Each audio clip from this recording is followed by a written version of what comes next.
الشيطان الرجيم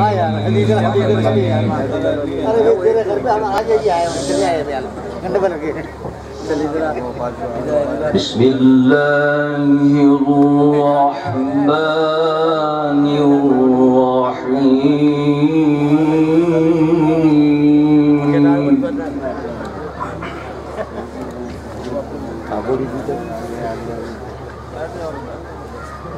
إنا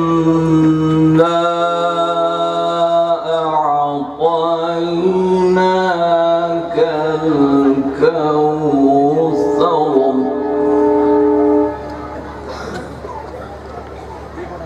فصل لربك وانحر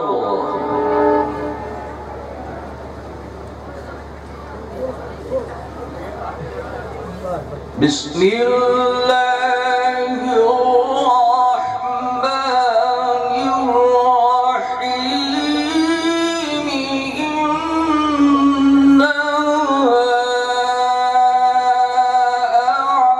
أعطيناك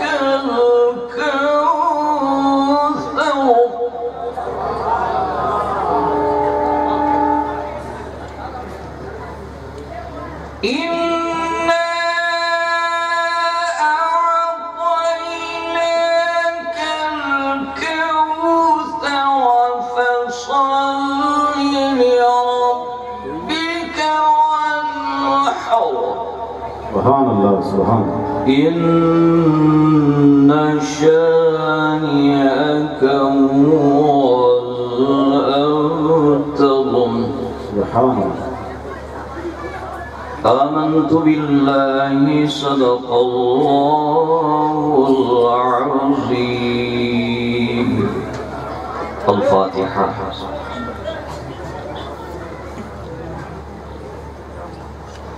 بلغ العلا بكماله كشف الدجى بجماله حسن جميع خصاله صلوا عليه وآله وسلموا تسليما اللهم صل على سيدنا مولانا محمد وآله وصحبه وبارك وسلم بفضل سبحان ربك بالعزة عما يصفون وسلام على المرسلين والحمد لله رب العالمين.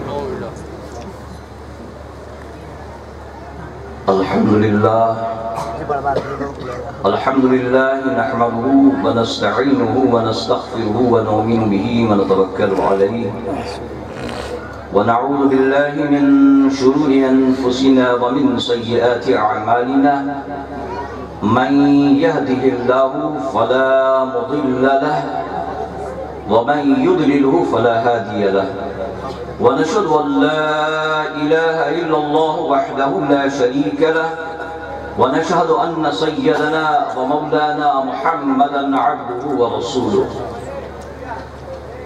أما بعد فأعوذ بالله من الشيطان الرجيم بسم الله الرحمن الرحيم يا أيها الذين آمنوا اتقوا الله وابتغوا إليه الوسيلة آمنت بالله صدق الله المولانا العظيم وصدق رسوله النبي الأمين الكريم ونحن على ذلك ما قال من الشاهدين والشاكرين والحمد لله رب العالمين. إن الله وملائكته يصلون على النبي يا أيها الذين آمنوا صلوا عليه وسلموا تسليما اللهم صل على سيدنا مولانا محمد وعلى سيدنا مولانا محمد وآله وصحبه وبارك وسلم صلوا عليه صلاة وسلاما عليك يا رسول الله صلاة وسلاما عليك يا حبيب الله. بنائے کعبہ پڑتی ہے جہاں ہم خشت خم رکھ دیں. بنائے کعبہ پڑتی ہے جہاں ہم خشت خم رکھ دیں جہاں ساغر ٹپکتے چشمہ زمزم ابلتا ہے. جہاں ساغر ٹپکتے چشمہ زمزم ابلتا ہے. تو ہے وہ غوث کہ ہر غوث ہے شیدا تیرا. تو ہے وہ غوث کہ ہر غوث ہے شیدا تیرا. تو ہے وہ غیث کہ ہر غیث ہے پیاسا تیرا. نگاہ ولی میں وہ تاثیر دیکھی، بدلتی ہزاروں کی تقدیر دیکھی۔ نگاہ مرد مومن سے بدل جاتی ہے تقدیریں، نگاہ مرد مومن سے بدل جاتی ہے تقدیریں، جو ہو ذوق یقین پیدا تو کر سکتی ہیں زنجیریں، جو ہو ذوق یقین پیدا تو کر سکتی ہیں زنجیریں۔ محترم سامعین کرام، وہ بزرگان ملت اسلامیہ، خالق کائنات، مالک ارض و سما کے کروڑوں احسان کہ اس منعم حقیقی نے ہم اور آپ کو یہ توفیق مرحمت فرمائی کہ ہم اور آپ آج اولیاء کاملین بالخصوص حضور غوث سمدانی کی دربار میں خراج عقیدت پیش کرنے کے لیے حاضر آئے، اور مجھے ایسا لگ رہا ہے، آپ لوگوں کی محبتوں کو دیکھ کر کے ایسا لگ رہا ہے روحانی رحمتیں اور بارشیں تو ہوگی، مگر بظاہر ایسا لگ رہا ہے جیسے نور و نکہت کی بارش ہو رہی ہے۔ اور ارشاد بھی ہے، ہونا بھی چاہیے، تتنزل الرحمہ عند ذکر الصالحین، جہاں اللہ کے نیک بندوں کے تذکرے ہوتے ہیں وہاں رحمت خداوندی کا نزول ہوتا ہے۔ سبحان اللہ سبحان اللہ۔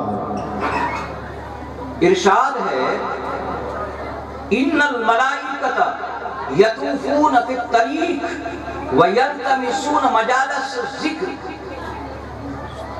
آپ لوگوں نے جشن غوث اعظم میں معزز مہمانوں کو دعوت دیا، علماء کرام کو دعوت دیا، سبھی کو دعوت دیا، اتنا نہیں بلکہ آپ لوگوں نے رحمت خداوندی کو بھی دعوت دیا ہے اور اللہ کے معصوم فرشتوں کو بھی دعوت دیا ہے۔ سبحان اللہ سبحان اللہ۔ میرے محبوب دونوں جہاں کے مالک و مختار حبیب کے قضا ارشاد فرماتے ہیں، ان الملائکۃ یطوفون فی الطریق، یعنی اللہ کے رحمت کے فرشتے گشت لگاتے رہتے ہیں، گلی گلی میں، شہر شہر میں گھومتے رہتے ہیں، جہاں محفل کا انعقاد ہوتا ہے، جہاں محبوبان خدا کا ذکر ہوتا ہے، جہاں اللہ اس کے رسول کے دیوانے محبت میں سرشار ہو کر کے اور عاشقان اولیاء جہاں بس منعقد کیے ہوتے ہیں، اللہ کے رحمت کے فرشتے وہیں پہنچ جاتے ہیں۔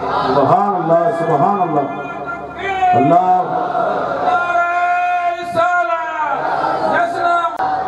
فرشتہ اسی مجلس کو دیکھتا ہے، دوسرے فرشتوں کو بلاتا ہے کہ ہماری منزل آ گئی، ہمارا مقصد آ گیا۔ تو جہاں محفل ہوتی ہے وہاں سے لے کر کے آسمان کی سطح تک اللہ کے رحمت کے فرشتے اسی بزم پر نورانی پروں سے سایہ کرتے رہتے ہیں۔ رب کی رحمت کا نزول ہوتا رہتا ہے اور رحمت کے فرشتے، نوری فرشتے اپنے پروں سے سایہ کرتے رہتے ہیں۔ یہ کوئی قصہ و کہانی نہیں، میرے آقا کا فرمان ہے۔ جب مجلس ختم ہوتی ہے فرشتے خدا کی دربار میں پہنچتے ہیں، اللہ رب العزت ارشاد فرماتا ہے، فرشتوں وہ سب عالم الغیب سب جانتا ہے، پوچھتا ہے نوری فرشتوں تم کہاں سے آ رہے ہو؟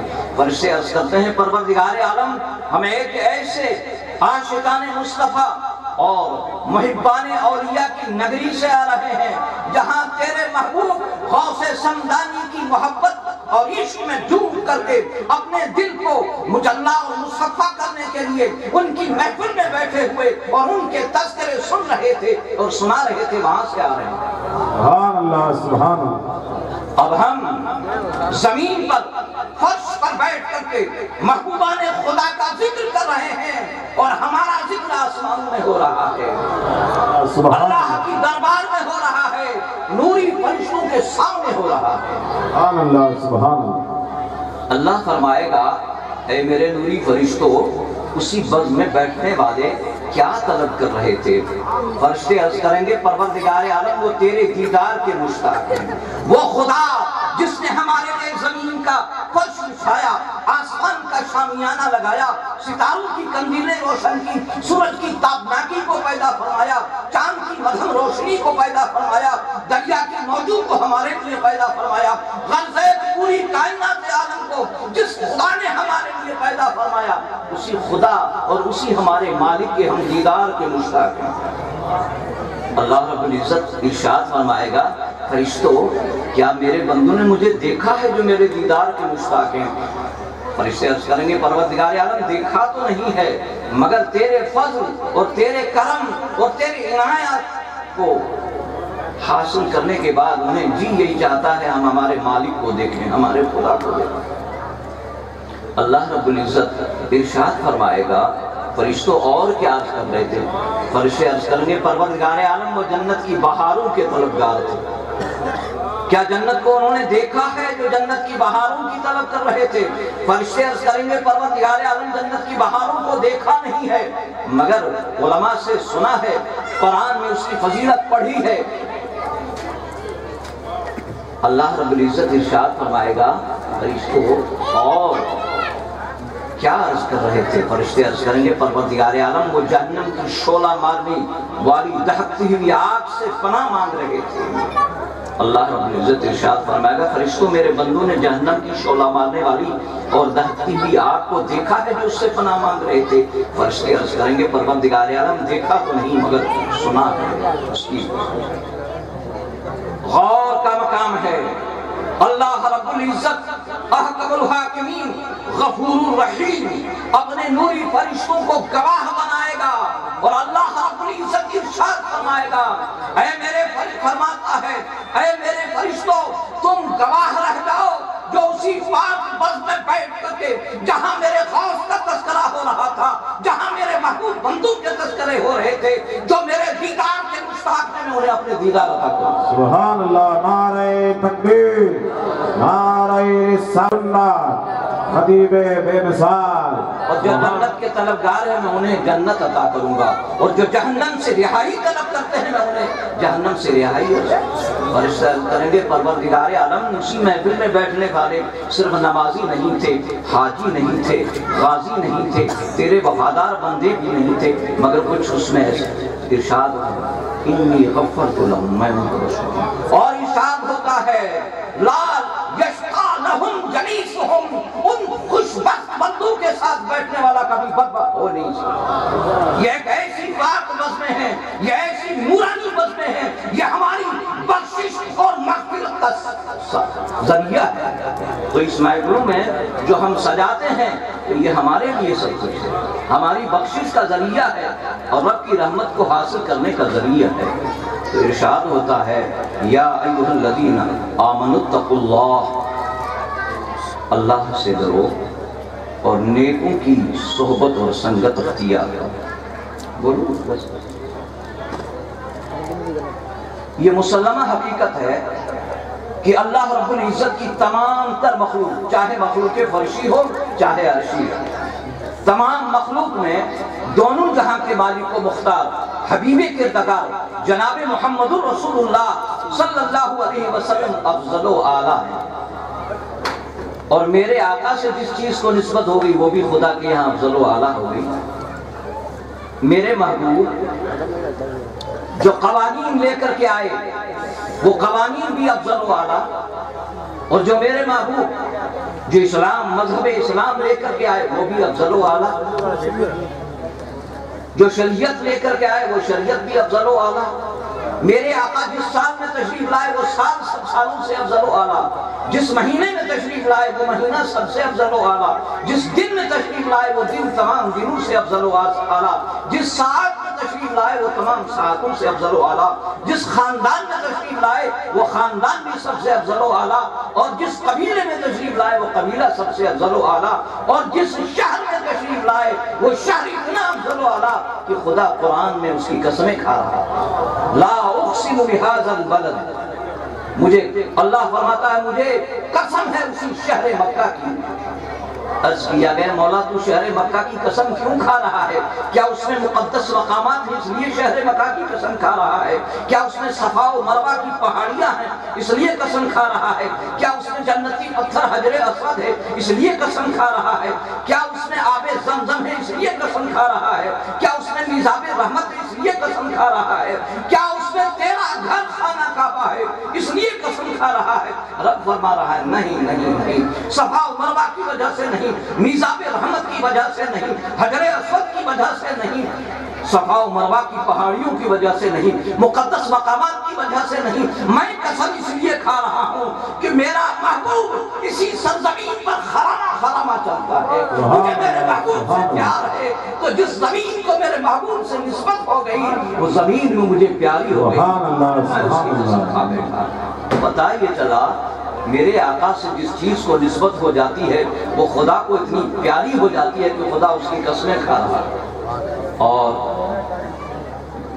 یہ گنہگار ہم امت جو ہے آقا کی، بہت سارے انبیاء کرام آئے، بہت ساری امتیں آئی، مگر خدا قرآن میں تعریف گنہگار عاجز کمزور بندوں کی فرما رہا ہے۔ وَأَنْتُمْ خَيْرَ أُمَّةٍ أُخْرِجَتْ لِلنَّاسِ، یعنی تمام امتوں میں اگر بہترین امت ہے تو رسول کائنات کی امت ہے۔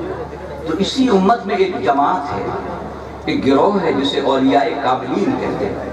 وہ خدا کے اتنے محبوب اور مقرب ہیں، خدا کے اتنے پیارے ہیں۔ بڑے اختصار سے میں آگے بڑھتے جا رہا ہوں کہ ان اللہ کے نیک بندوں سے جس کو نسبت ہو جاتی ہے وہ بھی خدا کو، ان پر بھی خدا کو پیار آ جاتا ہے۔ تو ہم آج جو بیٹھے ہیں اس پاک بس میں، نورانی بس میں، اگر جائز مقاصد کو اللہ کی دربار میں دعا کر کے مانگیں گے ہماری دعا رد نہیں ہوگی انشاءاللہ۔ دیکھیے اولیاء کاملین کی جماعت میں غوث سمدانی کی مثال ایسی ہے جیسے میرے آقا کی تمام انبیاء کرام میں مثال ہے۔ میرے آقا دونوں جہاں کے مالک و مختار تمام انبیاء کرام میں امتیازی شان رکھتے ہیں، افضل و اعلیٰ ہیں، ایسے ہی اولیاء کرام میں غوث سمدانی کی بھی امتیازی شان ہے۔ وہ غوثیت کبریٰ کے مقام پر فائز ہے۔ خدا کو ان سے اتنا پیار ہے کہ غوث اعظم فرماتے ہیں السواداء والاشقیاء یعرضون ان عینی فی لوح المحفوظ۔ غوث اعظم فرماتے ہیں میں ٹوٹی چٹائی پر بیٹھ کر کے لوح محفوظ کا نظارہ کرتا ہوں، اگر میرے قادری مرید کی تقدیر میں شقاوت لکھی ہوتی ہے تو خدا سے اس کی تقدیر بنوا کے سعادت والی بنا دے۔ سبحان اللہ سبحان اللہ۔ نگاہ ولی نے وہ تاثیر دیکھی بدلتی حالات کی تقدیر میں۔ اے قادری، اے قادری،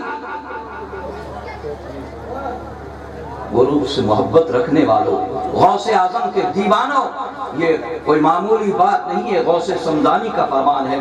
جو غوث اعظم سے محبت رکھتا ہے، میرے آقا کا فرمان ہے المرء مع من احب، جو دنیا میں جس سے محبت رکھتا ہے قیامت کے دن اسی کے ساتھ ہوگا۔ یہ میرے نبی کا فرمان ہے۔ تو ہم غوث اعظم کی محبت میں بیٹھ رہے ہیں، ان کی یادیں منا رہے ہیں، اور ہماری اس بزم کی نسبت اور اس کی نسبت بھی غوث سمدانی سے ہو گئی ہے۔ اب غوث سمدانی کے ایک بات عرض کرتا چلوں کہ غوث پاک سے جس چیز کی نسبت ہو جاتی ہے وہ اس کا بھی مقام بڑا عرفہ و اعلیٰ ہو جاتا ہے۔ حضرت منور شاہ رحمۃ اللہ علیہ یہ غوث پاک کے خاندان میں سے ہیں، سید ہیں، جیلانی ہیں۔ چھوٹے بچے تھے، غوث پاک کو وضو کروا رہے تھے، ان کے دل میں خیال آیا۔ دیکھیے مرشد کامل کی نشانی یہ ہے کہ مرید کا دل میں خیال آئے، مرید کے دل میں جو ہے خیالات پیدا ہوں اور مرید کی ان خیالات پر نظر دوڑے اور نظر پہنچے اور پہچان جائے اس کی نظر میں کیا خیال ہے۔ یہ مرشد کامل کی نشانی ہے، یہ پیر کامل کی نشانی ہے۔ تو شاہ منور شاہ رحمۃ اللہ علیہ وہ ایک چھوٹے بچے تھے، وضو کروا رہے تھے، ان کے دل میں خیال آیا کہ حضرت خضر علیہ السلام جو بنی اسرائیل کے نبی ہیں انہوں نے آب حیات پیا ہے، ان کی عمر تا جب تک رہیں گے زندہ ہی رہیں گے۔ ذرا درشی پڑھ لیں، اللہم صلی وسلم مبارک علیہ صلاۃ دائمہ ابدا۔ میں زیادہ وقت آپ کا نہیں لوں گا، بالکل بس اختصار کے ساتھ جو ہے آپ لوگوں کو اصل خطیب کے حوالے کر رہا ہوں۔ تو میں یہ عرض کر رہا تھا غوث پاک کو وضو کروا رہے تھے حضرت منور شاہ رحمۃ اللہ علیہ، ان کے دل میں خیال آیا، میرے غوث سمدانی ارشاد فرماتے ہیں اے منور شاہ، آب حیات کے متعلق تمہارے دل میں خیال آ رہا ہے، سنو یہ میرے ہاتھوں سے میرے اعضائے وضو سے جو پانی ٹپک رہا ہے یہ پانی آب حیات سے بھی کم نہیں ہے۔ تو منور شاہ رحمۃ اللہ علیہ نے اس پانی غوث پاک کو جو وضو کروا رہے تھے اس پانی کو اپنے چلو میں لیا، پی لیا، ایک پیا، دوسرا پیا، تیسرا پیا، چوتھا پیا، غرضے 6 چلو پی لیے۔ غوث پاک نے فرمایا بیٹا بند کر دو، اب ایک چلو میں تمہارا پینا 100 سال کی عمر، اب تمہاری 600 سال عمر کر دی گئی ہے، تمہاری عمر 600 سال ہو گئی، اب زیادہ مت پیو ورنہ بڑھاپے میں تکلیف ہوگی۔ تو انہوں نے 6 چلو پیے، غوث اعظم کو جو وضو کروا رہے تھے اسی پانی کو انہوں نے پیا، تو منور شاہ رحمۃ اللہ علیہ ان کی عمر 600 سال ہوئی۔ وہ الہ آباد میں ان کا مزار ہے، یو پی میں الہ آباد میں حضرت منور شاہ رحمۃ اللہ علیہ وہیں آرام فرما ہے۔ تو پتہ یہ چلا اللہ کے نیک بندوں سے جس چیز کو نسبت ہو جاتی ہے وہ بھی اللہ کو بڑی پیاری ہو جاتی ہے، اور ہمیں بھی ایسے ہیرے کامل سے کہ دامن سے وابستہ ہونا چاہیے جس کی نظر عنایت ہماری ہر دل کی دھڑکنوں پہ رہے۔ جب بات آئی ہے تو بات دل کی دھڑکنوں پہ نظر رہے، تو بات آئی ہے تو بات کر کے میں آپ سے رخصت ہو جاؤں۔ میں ان کی نمک کھایا ہے اس لیے تعریف نہیں کر رہا ہوں، بلکہ وہ روز روشن کی طرح یہ بات سب پر آیا۔ میرے آقا سیدی و مولائی بانی ادارہ سیدی محمود میاں علیہ رحمت و رضوان کرشن گنج کی سرزمین پر تشریف لائے، محبان اولیاء کے درمیان بیٹھے ہوئے تھے۔ ایک خاتون آئی جو آپ کی مریدہ تھی اور اس کا شوہر مرید نہیں تھا، پولیس والا تھا، اور پولیس والے کا دماغ کیسا ہوتا ہے وہ آپ خود جانتے ہیں۔ اس خاتون نے کہا مارے باپ چیرے مارے گھر پگلا کرانا، یعنی میرے پیر کے میرے گھر قدم کروانے ہیں۔ شوہر نے کہا کیا رکھا ہے قدموں میں؟ حالانکہ یہ دستور ہے، اللہ کے نیک بندے ہوتے ہیں، علماء کرام ہوں، مفتیان اعظام ہوں، اللہ کے ولی ہوں، اس کے قدم ہم اپنے گھر کروانا چاہیے تاکہ رحمت کا نزول ہو، برکت ہو۔ تو اس خاتون نے اپنے شوہر سے بڑا اصرار کیا مگر وہ نہیں مانے۔ جب اصرار حد سے زیادہ بڑھ گیا تو بیوی کی بات آخر شوہر کو ماننی پڑی اور مان گیا جہاں پیر صاحب قبلہ علیہ رحمہ کا قیام تھا، جہاں جس گھر بیٹھے ہوئے تھے وہاں وہ گیا اور جا کر کے عرض کرنے لگا سرکار میرے گھر قدم کریں اور میری چائے پانی کی۔ اپنی زبان مادری زبان میں فرمایا ہاں ہاں اچیندا سی آنجے کریں پگلا کرنا سی، یعنی ہم آئیں گے اور تمہارے گھر قدم کریں گے۔ اللہ کی شان دیکھو، خدا کا محبوب ولی جس کی نظر جو ہے اس خاتون کی دلوں کی دھڑکن پر تھی، اس کی محبت پر نظر تھی، اس کے عشق پر نظر تھی کہ میری مریدہ میری محبت میں مجھے دعوت دینا چاہتی ہے اور اپنے گھر قدم کروانا چاہتی ہے۔ سبحان اللہ حفیظ صاحب قبلہ سیدی محمود شاہ علیہ رحمت و رضوان اس گھر تشریف لے جاتے ہیں، سروہی کا کالا پتھر بچھا ہوا تھا، اللہ کا ولی قدم رکھتا ہے پتھر موم ہو جاتا ہے اور قدموں کو گلے سے لگاتے ہیں۔ سبحان اللہ، نعرہ تکبیر، نعرہ رسالت، عظمت اولیاء، نعرہ تکبیر، نعرہ رسالت۔ دنیا والوں نے دیکھا، دنیا والوں نے دیکھا، ایک طرف عقیدت تھی دوسری طرف انکار تھا۔ عقیدت والے بھی دیکھتے رہے اور انکار والے بھی دیکھتے رہے کہ مریدہ کی دل کی دھڑکنوں کو دیکھ گئے اور قدم کر گئے۔ آج یہ خوش قسمتی ہم لوگوں کی ہے، ہم بھی انہی قدموں کی زیارت کرتے ہیں اور اس مقدس مقام پر جا کر کے دعا کرتے ہیں۔ اللہ رب العزت ہماری دعاؤں کو قبول فرماتا ہے۔ اللہ سے دعا ہے کہ پروردگار عالم اس ذکر جمیل کو اپنی بارگاہ میں قبول فرمائے اور ہم اور آپ کے سب کے لیے ذریعہ نجات بنائے۔ السلام علیکم۔